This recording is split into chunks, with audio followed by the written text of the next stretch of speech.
The reason why I chose to re-interview and have this podcast with this trio is because they touch base off of something that I believe is very important in today's society and continues to be a growing, I guess, concern, and that is Black women in business. They've both gone through a lot of things that I believe that should be shared upon on a more bigger and larger scale platform, and therefore their story can be shared on their aspect and their personal, I guess, experience in regards to this. So, Letitia, let's Hello. talk. Hello, my name is Letitia. I am a business mindset coach that is dedicated to helping Black women build a solid foundation to a service-based business so that they can see the success and fulfillment in their lives. And before transitioning into this role, I was in commercial insurance for 14 years. I spent 9 of those 14 years really working hard to be recognized in that arena, in that industry. And in my last 5 years, I finally reached what I would consider the pinnacle of my career. I was a manager. I was responsible for building business units for a Lloyd's of London syndicate in London. And I thought I had made it. But even as a manager, second in command in my department, I was entrusted to make decisions.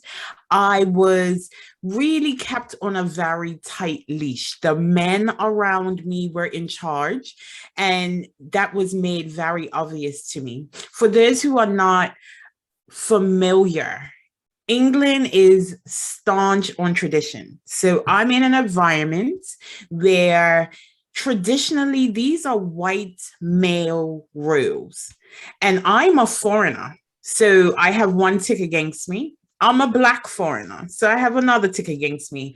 And I am a Black foreign woman who does not take well to being pushed into a subservient role. And although I did amazing things for my company and my name was getting recognized around the company and around the industry, I was essentially labeled. The things that I did with confidence and pride would be rewarded had I been a white man. And I was often put in my role, put in my place in a very passive aggressive way. You know, I would go into meetings and my manager would say to people, oh, she used to be in law enforcement, so she's very rough around the edges. She's very sharp with her tongue. No one should come with a disclaimer. That sharpness of my tongue is why my team was so successful. The ability to stand up for myself and speak the truth was the reason why my department was able to be innovative and creative. I paved the way for my department, helping to shift the way that they operated, thus saving my company thousands of pounds. But even in those moments where I was literally hired to come in as a heavyweight boxer, but expected to go into meetings like I am a round girl, you know, don't forget that you're a woman. Go into meetings and pour drinks, you know, being called a little girl when I speak up about what I believe. And that was a struggle for me, which is one of the reasons why I left the corporate environment. It's a sacrifice that I've seen my mother make, I've seen my grandmother make, and it was a narrative that I didn't want for myself. At the end of the day, I believe that women, particularly Black women in these roles, they have what it takes to be successful. They have what it takes to make corporations a lot of money, but they are undervalued, disrespected. And I believe that it is time for us to make a difference, take a stand, set our boundaries. Because like I said, if I was a white man, I would be winning awards for the things that I did for the company and the success that I had. But because I was a Black woman, I was held back, unable to really truly shine in my role. Kristina? Amazing story. And I have a similar background. I'm currently now, my role, I'm a business coach with the niche of being a stock market strategist. And what that really means is that I focus on helping entrepreneurs, especially entrepreneurs that do not have the financial literacy, because there's so many gaps in the minority communities or just marginalized communities in general. So I specialize in helping these type of entrepreneurs understand not only how to become financial literate, but also how to invest and trade so that they too can be able to fund their own business without worrying about a business loan or other things that will basically keep them down. And so I basically got to this position to where I wanted to work for myself really with the same fire underneath me. I did everything right by the book, I guess you can say, growing up. And I was one of those individuals growing up that I really had a passion to learn and to go to school and to get educated and to really want to make a big footprint in my community. Well, that being said, life is not always what you expect. So after graduating college, I did obtain my bachelor's degree in health service administration. I went right into the corporate world. I thought because everything was correct on paper, and because I was educated, because I had the foundation, because I had the value to bring to certain corporations, that they would see my value too. But that was a mistake. So me going in thinking that my value would be seen was not a reality. And so I had to push and make my value be seen. So that being said, the first corporate position that I held was at an insurance company. And I'm now at the point to where I can control my own schedule with this company. But I was full-time for over 15 years with this particular company. And I, starting off with a bachelor's degree, had to start at an entry-level position. And may I add that it was the lowest position in the whole entire company. So every position that I fought for to get higher and higher and higher up that corporate ladder, I was always opposed. I was always pushed down. I was always told, you're not going to make it. You don't have the right understanding. You cannot succeed to make this next role. So again, that fire was put underneath me, and I continued to try harder and harder and harder to go to every level within the company until I became the corporate trainer. And so being the corporate trainer gave me a lot of ability to go city to city, state to state, for example, Hawaii, Chicago, Manhattan, throughout the United States and other parts of the world, and actually coach and train individuals coming onto the company, onboarding for the company. That being said, I started to see individuals just like myself that was marginalized, that were from minority communities, that didn't have the same open doors as everyone else, the same problems that I had. It was a pattern. And so what I found myself doing after the training hours is that I would call it coffee hour. We would go out for coffee, and basically I found myself coaching them into living out their dreams and starting their own business and doing the things that they wanted to. Because one thing that was so familiar for me is that when I looked around in my department at work, no matter what position it was, I was the only Black woman. I was most of the time the only female.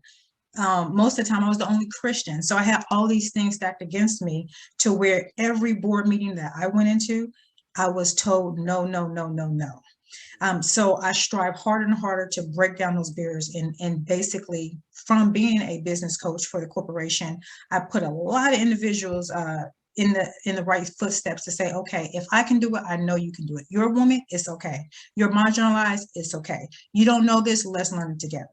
And so that's my past. And currently what I did, I got sick of really traveling so much and being undervalued and not having a voice, making the company millions, as you mentioned, saving them thousands of dollars and not having any recognition.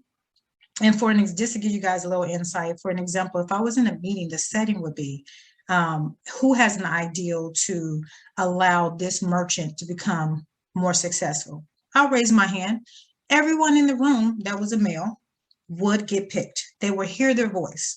I would continue to raise my hand, but be passed over. And then if they did call on me, exactly what I said, they would say, okay, well, that's not what we're looking for. They could call on the person right next to me and he would give the exact same answer, that I did, just articulate a little bit different and they'll take it and run with it. So that type of passive aggressive attitude basically was the fuel to, okay, I have to do something for myself. I have to make sure that no one is controlling my money. No one is controlling my retirement. No one is controlling what I do and what I don't do in the community. So from that point, it became a positive motivation. And I still, to this day, continue to help others that's in the same situation. And so now that's really my passion. That's amazing from both of you guys. There's certain things that you mentioned on both of you mentioned.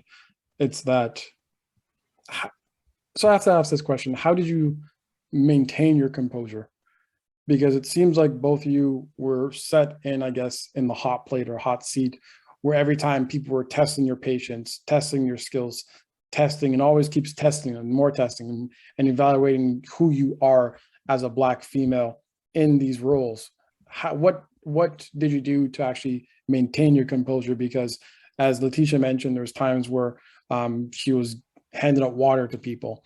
You mentioned, Kristina, that there were times when they ask questions and you put up your hand and no one's giving you the opportunity to say what you have to say. And I'm pretty sure, like, when those things or those opportunities or those, I guess, those incidents happen, that something down inside you were just like, no, what, I'm just going to throw everything on the floor and just walk away from it. What kept you? One, what kept you composed, and two, what kept you staying in that job after those incidents happened? For me, the first 9 years of my career was not about keeping composure. They often say, some people are playing chess and other people are playing checkers on the same board. I got tired of playing the game. So, early on in my career, I would train people who I knew were hired to be fast-tracked. And it started to annoy me. I'm training all of these people, but I'm never being considered for promotion. So I stopped training them so well. I learned the power of my intellectual property. I learned the power of the value that I brought to the table. And it may not be the best approach for someone who is looking for a long-term career. But for me, I moved jobs quite often early on because it got to a level of, I am not going to take this for the sake of saying that I have a job. I often compare the job, environment in the corporate environment as a plantation. We have the big old fat white man sitting on his porch, drinking his sweet tea while everyone else is doing all of the hard work and getting very little recognition. And that's what it looked like for me. So when I made that correlation, I made the decision that I wasn't going to be anybody's cotton picker. So when I felt like, things were getting to a place where there was a possibility of the volcano erupting, I looked for another job because I realized how important my reputation was. What that meant for me was I would put up with stuff for a short period of time and then move on. And in the beginning of my career, that impacted me because when they look at your resume, they want to see that you've been there, you have experience. But even in my later role, I set boundaries. I'm not a person that is a conformist, and I'm not a person through my life experiences that, just lays down and takes stuff. And particularly in my last role, I spoke my mind as professionally as I could. And then they had to clean up, the mess. When I walked away from my latest role, they wanted me to do a complete process overhaul. And my recommendations were then ignored. So rather than sit back and give them a blueprint if they ever decided to change their mind, that intellectual property came with me. And that's how I control the power, in a sense. Like I said, I know what I brought to the table, and I dripped it out. I dripped out my value to my benefit, if I'm honest. I love that. I really feel the same way. I started to, whenever I feel overwhelmed and I was in one of those positions, like you said, like a volcano, you feel like you're just about to really just, I call it snap, crackle, and pop. That's what you're about to do. So when I get to that point, I stop and I try to calm myself down. So I try to do, like, you have to kind of meditate and talk yourself down. So at times I would say a small prayer to Jehovah, like, okay, keep me on track. But the important thing is, in the back of my head, I also remember that anytime you have debt of any kind, financially, or if you're working in a role where you're looking for that money, they have something over you. Mm-hmm. So I kept focusing on, I don't want to be someone else's slave. I can't. I don't. How do I use this role to get to where I want to be financially free? And so that kind of really helped me, because the job did have a lot of benefits. So I focus on the bigger picture and most. So if someone's coming into corporate America, focus on what you can gain from it. And make the positive things work in your favor. So I focused on that. And then another thing, like you said, intellectual property. I was so excited. I did a post today. Actually, I really did it today. I just got my registration for my trademarks. So the process of getting trademark for your intellectual property usually takes about a year to a year and a half. So that's exactly what I did. I started to write down each step of the processes of a lot of things that were great that I was learning in corporate America that I wanted to take and use it on my own. So for my particular role, I had to be very, very savvy at basically mining mass data. And with that mass data, being able to spit out reports to anyone in my corporate team that needed it in a heartbeat. Well, I transitioned that over to my intellectual property to show how I can speedily make sure I know what income targets I want to hit, and then what's my risk to reward, basically. So I utilized the same skills that I was using there, but I started to actually document my step-by-step process so I can include it as my own intellectual property. That just kind of really kept me focused on the big picture, and then anyone coming behind me, so I can show them what I'm doing, why I'm doing it, and so that they too can understand, okay, there's something positive that can be had. And then when I do leave, guess what? I'm leaving with a purpose. And so I started to make sure all of my time was intentional. I stopped wasting my time on individuals in a company that just wanted to pick at things that really didn't have a purpose.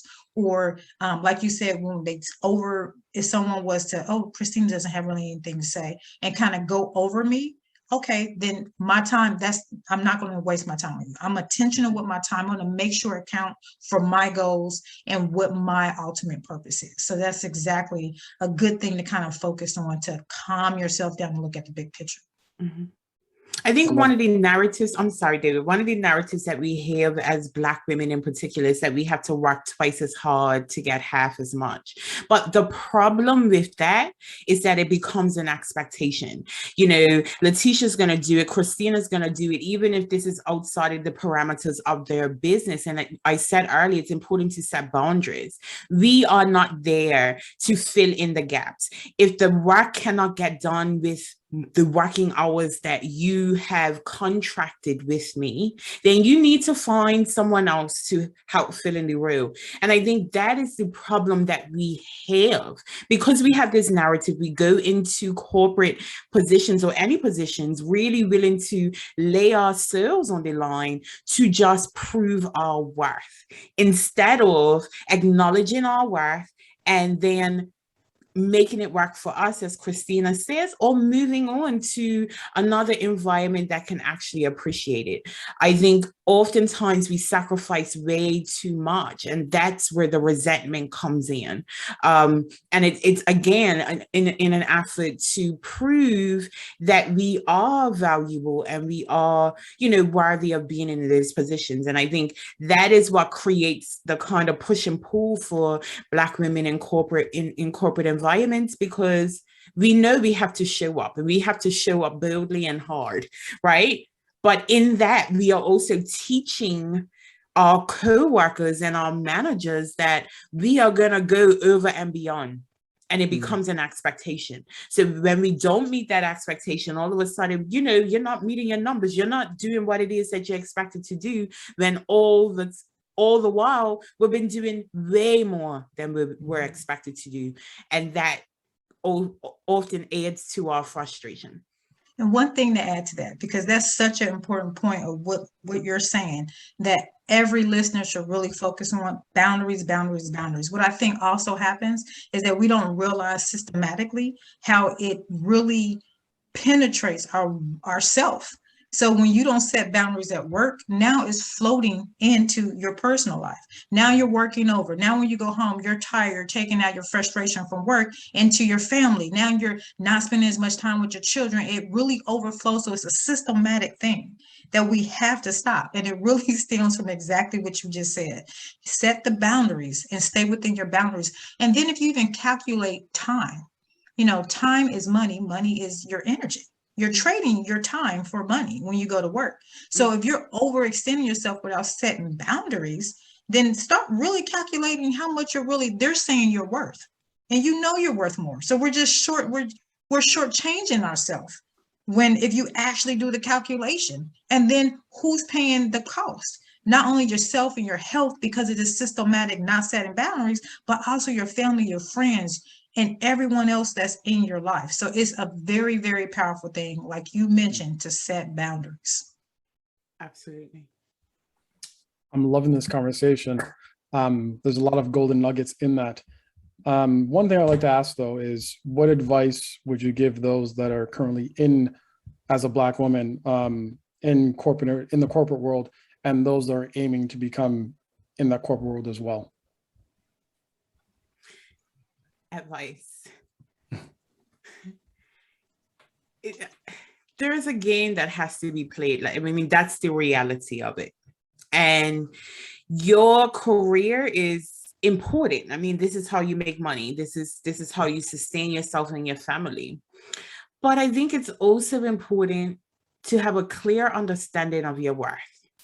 Like you said, you know, we're working these long hours. A lot of times we're not even getting paid our worth. I don't know the exact number, but I know white women are at like 70 cents to the dollar to a white man, and Black women are maybe 58 cents to the dollar in regards to pay.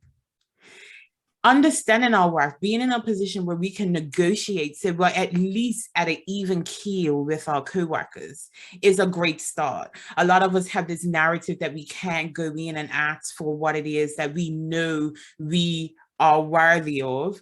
When it comes down to negotiating our wages, negotiating our benefits, we have to start setting the standard. And it starts with when you enter the job. Just because they're advertising it at, you know, whatever a year doesn't mean that that's the end goal. And I think when we are solid and confident with what we bring to the table, I think we have more negotiating power, and it allows people to see that perhaps we can't pull the wool completely over this person's eyes. It's about educating yourself and being willing to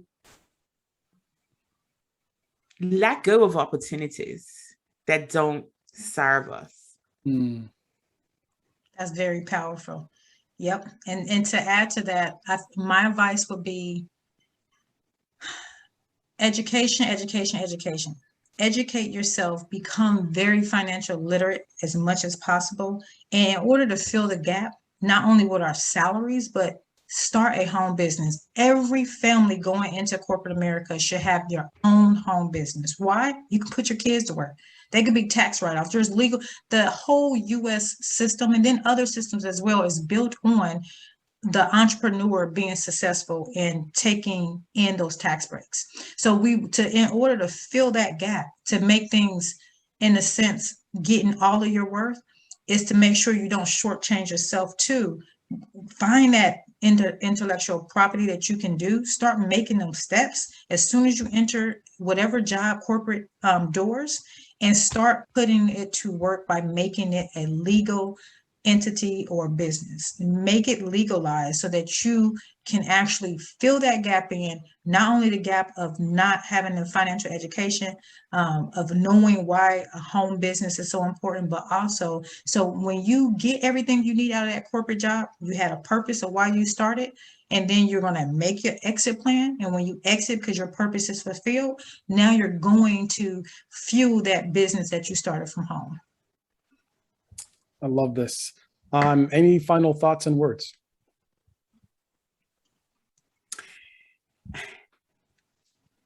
We have an opportunity to change the narrative that has been amongst our community for years.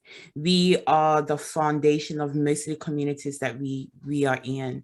And it's up to us to really stand firm in that.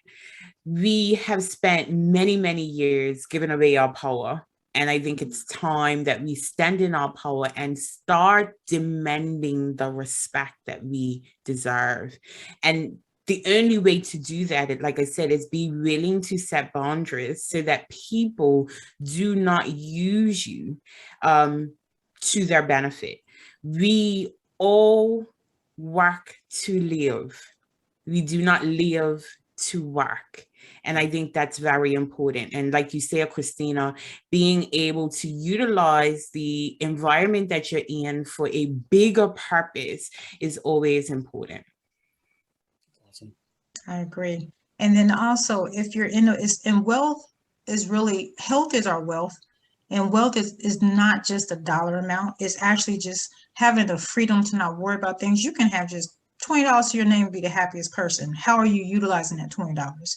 And if you have it okay, who are you helping? So I would definitely advise, once you start learning, to pass on the information, pass it on to your children, your family, your community, pass it on so that everyone can have peace of mind. That's all it's really about. And that you have that self-worth and you're living with your worth and you're not letting anyone shortchange you, so that you have that peace of mind. Mm-hmm. That is fantastic. Kristina, Letica, you guys have been fantastic, like always. I know for sure there'll be much more to come between both of you guys. I'm not we sure only if you guys skim are the doing something. surface. There's so much we can talk about, David. We can talk forever. Exactly. And this is why I love doing this. It's a love. I love connecting people to this podcast. It started with Kristina, then I went to Letica, and then right after that, I saw the two strings connecting on their past history, and I'm just like, this will be golden once we all connect together. So I'm very happy and glad that we actually had this time to actually do this.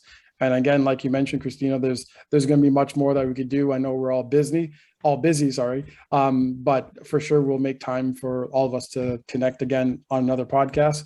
But in the meantime, there's always Facebook Messenger, and I know we're lighting it up there as well. So thank you, both of you guys, so much for this. It's been a pleasure. It's been fun. Should stop saying you guys. I should say you ladies, or you lovely women. Thank you so much for doing this for me and spreading the word of what it is like to be a Black woman in the business world. You're welcome. Thank you. It's a good conversation. All right. Take care.